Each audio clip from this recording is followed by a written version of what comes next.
incoherent to say God is timeless. It's impossible that there is no time. Time Well, the Quran says that God has created. always existed. God created all things. He is outside the space of time continuum we inhabit.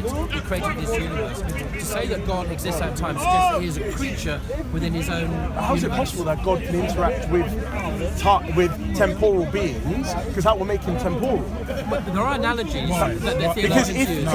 okay, let's say, why not? Why?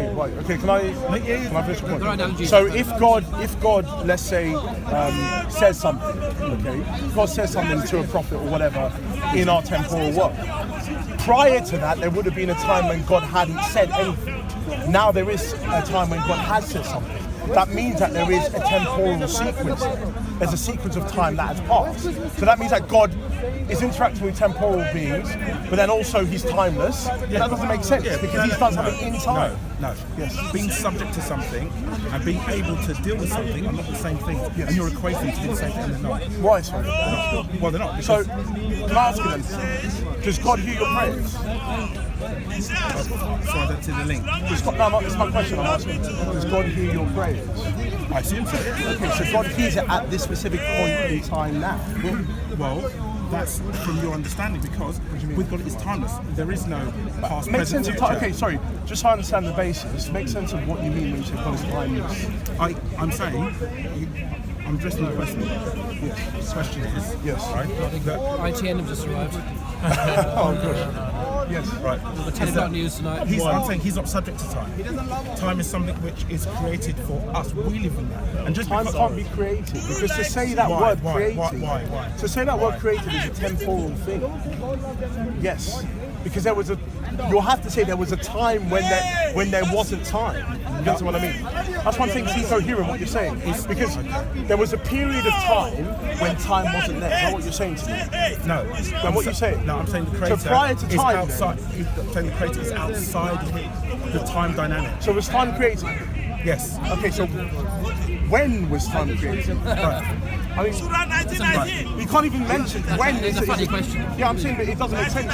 So you can't talk about it. It's incoherent. That's what I'm saying. And understand it. Quite simply, because time, understand what is time, right?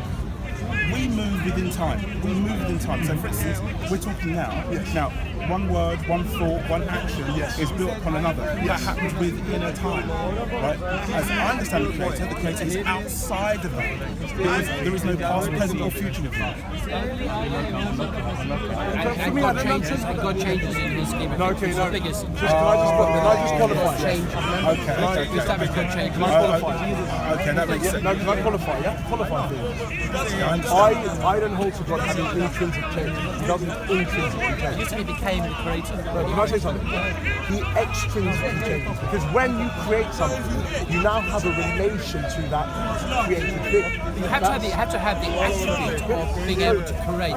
You can't just be a blank canvas. So he has to be the creator in terms of his potentiality before he creates. And you would deny. Well, his number one, potential- God can't have potentialities. No, he can have. And In traditional form, God is simple. He's pure actus you're purus. invoking traditional thought, and then No, but I'm just saying, rejecting it as well. I'm saying you're contradicting what you're saying. If we are looking at traditional, Islamically here, I'm not going with Christian but thought. even Islamically, they hold to the simplicity of God, divine They simplicity. hold to the attributes of God, and the attributes traditionally 19. Where's that found? Sorry, That divine simplicity. divine simplicity was a thought. So I'm saying if you look at Al-Ghazali, if you look at it was a thought, and it was built on by Thomas Aquinas. Some Christian Greek thought. philosophy. Yes, I'm saying it is Aristotelian, but it's the understanding that God is actus purus. Okay, he doesn't have any potentiality.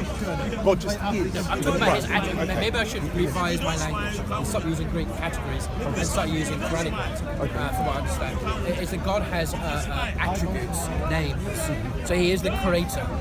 Whether or not he creates in a particular instance doesn't alter the reality of his being the creator. But in your theology, it seems to me that God changes, and this violates every theological 101 that I know of. God does not, apart from perhaps process theology. Oh no, I don't hold to that. You know, yeah. It's horrible. Yeah. Horrible, I like that. I won't even go. It's not even wrong. It's horrible. Yeah. I'm vomiting out. Yeah, I'll never go. Yeah. Okay. I like it. But In process theology, God does change. It evolves and stuff, and I'm glad you reject that. But what I'm trying to say is the distinction between properties. So a monadic property is something that someone has independent of anything else.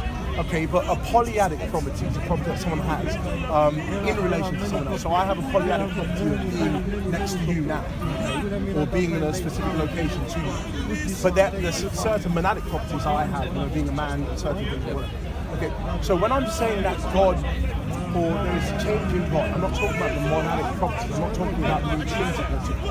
But I'm saying that I can't make sense of what you're saying, that someone can be the creator of something without actually creating.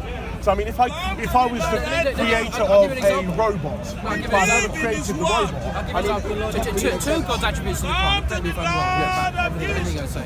Yes. That God is loving and he is just and he is merciful. So when on the day of judgment God confronts me, he will either show his mercy to me and allow me into paradise, or he will condemn me and off I go to hell. Now he doesn't have to show all his attributes simultaneously all of the time, 24 hours a day. He can choose to be merciful, he can choose to judge and condemn as befits his wisdom. Think about it, yeah? So it's wrong, I think, to say because God has a range of attributes, he must actualize them in action at all times. Oh no. So I would argue that God is the creator, he doesn't change. He can create if in his wisdom he so chooses. He doesn't become the creator, he's always the creator. But in your theology, it seems to me you don't have an explanation as to how he creates if he was not the creator before. Oh yes, because the property that you have to understand, I'm talking Not heresy. the attribute that I'm talking about there is omnipotence. Omnipotence is the ability to perform any action. So God has the ability to perform the action of creation. He becomes or has the property or attribute of being the creator when he does exercise his omnipotence to create. So I'm saying omnipotence is create is something that's a relational property that God has. So it's a polyadic property. It's a polyadic property. So he creates, he becomes the creator once that thing comes into existence. Yeah, but what is he before? He's not a creator. Does he have the attribute of being able to create before that? Yes, that's omnipotence. Yeah, but then we agree. Okay, so maybe it's word games that we're going through. Maybe there's a semantic. But Sorry. I still have a problem, and this really, in my view, has to be addressed. Is that because all this discourse floats several light years above the actual biblical text, it's not grounded. Why do I say this? Am I just being Bible-based for the sake of it? No, because Jesus, for example, in Mark chapter 7, when asked about the greatest commandment, said this: "Hear, O Israel, the Lord our God is one Lord." This matters to me because here I think is evidence of Jesus preaching what we would call Tawhid, the oneness of God, and the Unitarian nature of God. If Jesus, I have to disagree, but I'll let you finish. If Jesus is bringing a new covenant and teaching others about what it is to be a follower of Jesus, receive him today. what you believe, he should have said, "Here Israel, the Lord our God is three, and the three are one in perfect communion," or whatever formula you want to use. But in my view, he never says that. And so therefore, I would question this whole edifice anyway as being so discontinuous with the historical Jesus as to be worthy of simple rejection. Okay, but can I just qualify two things? Firstly, I believe, or the understanding, Jesus wouldn't have done that because first off, they would have just they didn't have the concept. But that's why, if you understand, the philosophical concept. Sorry. I agree. Yeah, they didn't have the philosophical concept to be able to communicate it and fully execute when we say the doctrine of the Trinity. So if Jesus said God is free and one or whatever, first off, they would have said that's polytheism. Exactly, I agree. But what I am as a Christian, I understand. I think we've had this conversation before. That you have to understand that there's the Bible here for sacred tradition, and tradition allows us to be able to say, actually, this is the correct interpretation of these verses. That's very orthodox. Yeah, so for me, I haven't classified